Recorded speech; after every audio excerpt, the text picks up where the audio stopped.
Hoy seguiremos aprendiendo un poquito más el quechua. Hoy estaremos aprendiendo la siguiente pregunta. Imata mijo sian. ¿Qué estás comiendo? Imata mijo sian. ¿Y cómo respondería en quechua? Hoy en este video yo te voy a enseñar a responder. Muy bien, a esta pregunta respondemos de la siguiente manera. Noja antata mijo sian. Yo estoy comiendo pan. Por ejemplo, noja pajillita mijo sian. Yo estoy comiendo caldo de gallina. Noja, ¿ya? Aicha kankata mijo sian.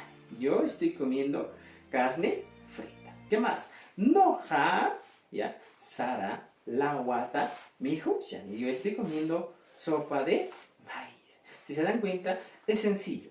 Noja, y ponemos la comida. Sara lawa, y le aumentamos ta. Sara lawata, y al final ponemos mijo sian.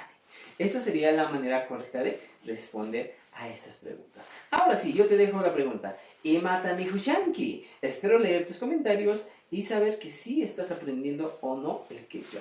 Tupanantiskama, waijepanaikuna.